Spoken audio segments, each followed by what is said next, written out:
Hello and hey, today messing around with golf with your friends. This time the new course Bouncy Castle came out just a few hours ago, so this is a bit of a quick and dirty guide. We'll get right into the shots. This is a paid DLC that you have to own or have the lobby owner own in order to be able to play. But hole number one, turn it around just under 3 power. I'll go between these sprinkle bits on the purple piece through the water. And if that sentence doesn't spark your sense of whimsy, I don't think you have one. Hole number 2 can be pretty difficult. We go full power, one tile to the left. I like to go when one of these stripe pieces is just going past the tip of the triangular piece that we bounce off of at the start, which I know is a lot of words, but you saw me shoot the shot, and the timing is not ultra tight. Hole 3, we're going surfing. I like to go about 1 2/5 power, holding jump as I let go here. Letting go the first time, and then getting a second delayed jump to go right into the hole. It might take 2 attempts to kind of understand what I'm saying, but it's very simple and very easy to replicate once you understand it. Hole 4, we'll go 2.5 power at the base of the pole here. There is multiple harder shots that I will show, so just going to show you the most basic version because each of the other ones involve timing. Second shot is, of course, a 2 power shot, waiting for the breeze to stop. Going right into the bowl again, and we'll finish off with anything about 2 3/4 power. You can go up to 3, but it almost bounces out. So we'll go ahead and show the 2 now, which we need to bounce off of this piece, aiming slightly left of straightforward. At 3 power, it'll get us down here, and we will use one of the wind gusts to push us all the way to the final bowl. And our first, I don't recommend this hole-in-one, will be shown off here in a second, where we go full power, trying to hit the corner of a fading away piece to bounce off of another piece to get into the bowl. It's, again, not recommended, but it is possible. I've gotten it about 4 different ways off of that same type of shot, so that's where we're going to be. And hole number 5 is very straightforward, pun intended. We're going to full power straight ahead. I like to go directly after the closest to us stripe piece passes in front of us. The second shot will be 2.5 straightforward. Any point in time, and I hate the sound effects of those bumpers, but that's neither here nor there. Hole 6 can be a bit finicky. We need to go about 7 tiles up to the left 1, just over 2 power. If you go a little bit too far to the left, you'll still be safe, but you'll miss the shot, which is what happened to me on my initial attempt. That's a very specific shot. I'm hoping there's an easier one found over time. Hole 7, again, tricky shots. We're going to be aiming full power down at this circular piece, what we bounce off of there, so we come back to the left. We want to go to the left and take a little jump, kind of continue our momentum, because we come back to the right jump and then jump again.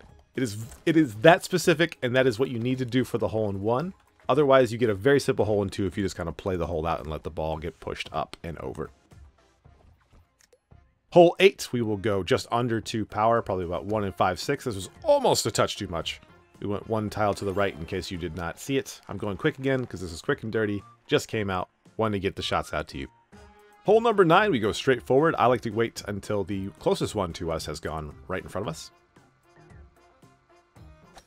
We get dangerously close to the furthest sort of blocker in that instance, but I've yet to hit it, and I've played this course probably a good 6-7 times now, and I've gotten this easily every time.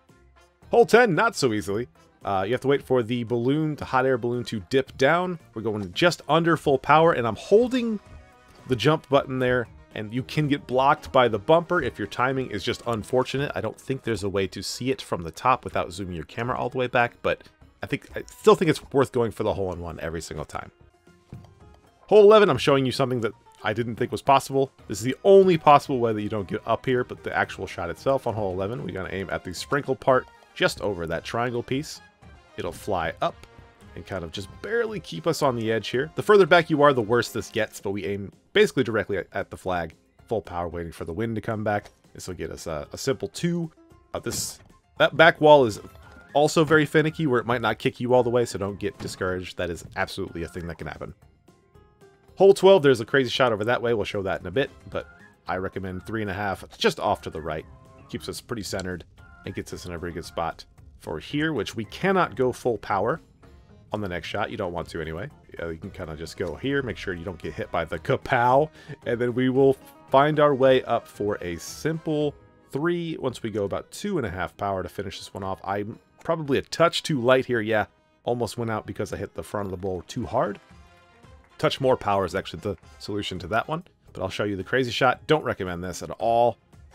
Have to bounce pretty much pixely perfect with excellent timing as well.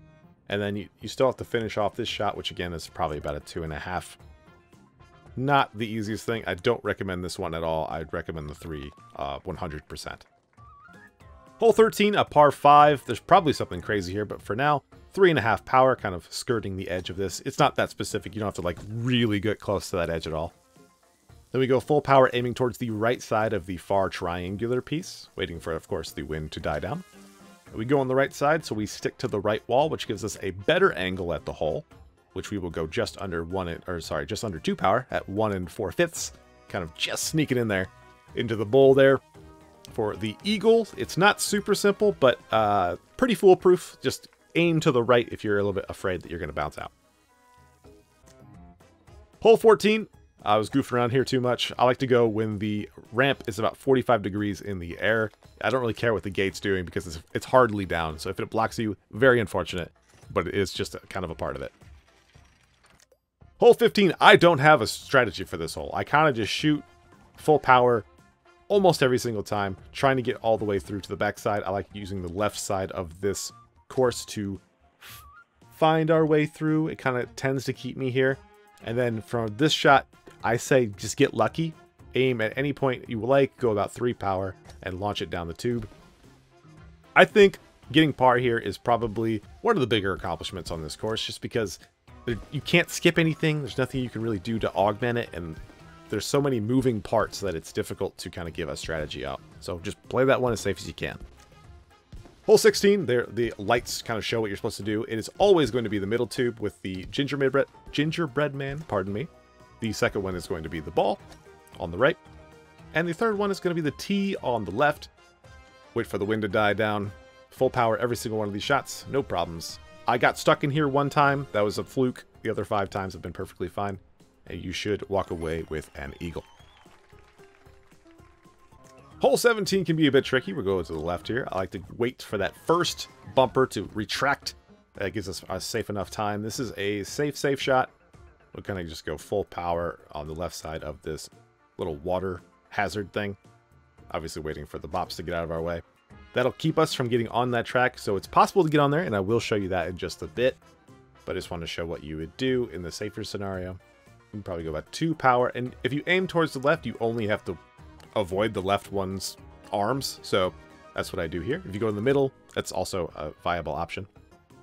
But the hard shot is we go a little bit more to the left. We need to bounce very specifically off of this circular piece right here, which gets us a little bit less thing, so we can go more acute angle on this particular shot, which will basically, just with luck, get you up above and through all these arms.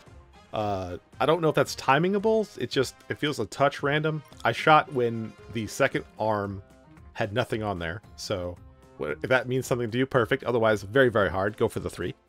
And hole 18, this is the weirdest hole on the course for me because so few shots actually go in. You want to take just a single pixel where you can see it of power off of full, aiming straight forward. I ended up just a touch left here, which you will see almost costs me, but just the tiniest little pixel off. You have to see it, not the one where you pulled something back and it stopped shaking. It has to be the tiny little pixel off, and that's one of the few shots that goes in. There's a couple others as well, but as far as replicatable ones, I would say that is the easiest.